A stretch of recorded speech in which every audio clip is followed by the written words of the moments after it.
84 लाख योनियों के प्रकार और उनके नाम आज मैं आपको बताने वाला हूं। ये जो नाम मैं आपको बताऊंगा ये अपने पुराण में से बताऊंगा। सामने आप जो एक श्लोक देख रहे होंगे, यह श्लोक जो है पद्म पुराण में से लिया गया है। तो आइए मैं सबसे पहले आपको 84 लाख योनियों के नाम बताता हूं और इस श्लोक के माध्यम से आपको समझाता हूं।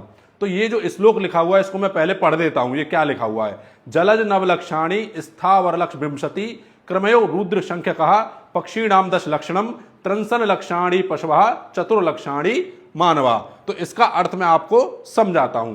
तो जलज, जलज मतलब जलचल, जलचर, जो जल में रहते हो जीव जंतु, वो कितने प्रकार की जो है योनियां बताई गई हैं? नवलक्षाणी मतलब 9 लाख। कितनी बताई गई हैं? 9 लाख योनियां जो जल में रहती हो। अब स्थावरलक विंशति, स्थावर का मतलब होता है पेड़ पौधे, पेड़ पौधे, इनकी कितनी योनियां बताई गई हैं? इनकी योनियां बताई गई विंशति मतलब 20 लाख। कितनी? 20 लाख। और क्रमयो रुद्र संख्यका, क्रमयो मतलब होता है कीड़े मकोड़े, मैं यहां पर लिख देता हूं कीड़े मकोड़े, इनकी कितनी बताई गई है? रुद्र संख्यका मतलब 11 लाख, 11 लाख। और पक्षी नाम 10 लक्षणम, और जो पक्षियों की योनियां बताई गई हैं वह 10 लाख बताई गई है। मैं यहां पर लिख देता हूं ताकि आप टोटल लगा सको। पक्षियों की कितनी बताई गई है? 10 लाख।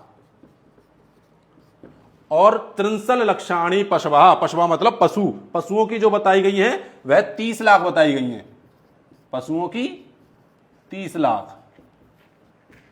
और चतुर्लक्षाणी मानवा, जो मानव की जो बताई गई हैं वह 4 लाख बताई गई हैं। मानव की, किसकी? मानव की।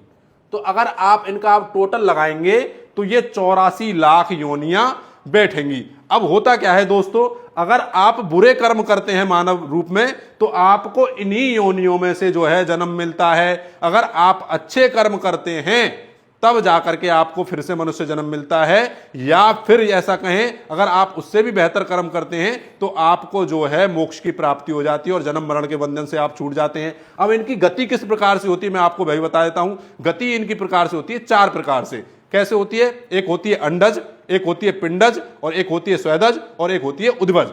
जो पिंड अंडज होती है वह अंडों में से निकलते हैं, और जो पिंडज होती है वह माता के गर्भ में से निकलते हैं, और जो स्वेदज होती है वह आप देखिए, स्वेदज का मतलब होता है अपने आप, जैसे हमारे मल मूत्र पसीने और जो गंदगी होती है, जैसे आपने देखा हो खटमल है, जुआ है या कवक है, ये कहां से होते हैं? ये गंदगियों में से होते हैं। तो स्वेदज उन्हें बोला जाता है। और उद्भज किसे बोला जाता है? जो कि जमीन में से होते हैं। उद्भज मतलब जो जमीन में से, जैसे आपके लता है, वृक्ष है, पेड़ पौधे हैं, फसल हैं। और ये देखिए हमारे जो पुराणों में लिखा हुआ है गलत नहीं लिखा है। हमारे ऋषि मुनियों ने कैसे पहचान लिया कि स्वेदज मतलब अपने आप भी जो है कीड़े मकोड़े उत्पन्न हो जाते हैं जो गंदगियां हैं। तो दोस्तों ये मैं नहीं बोल रहा हूं, ये पद्म पुराण के अनुसार मैंने आपको जो है 84 लाख योनियां बताई हैं। इस वीडियो को ज्यादा से ज्यादा शेयर करें। सभी को जय श्री कृष्णा, राधे राधे।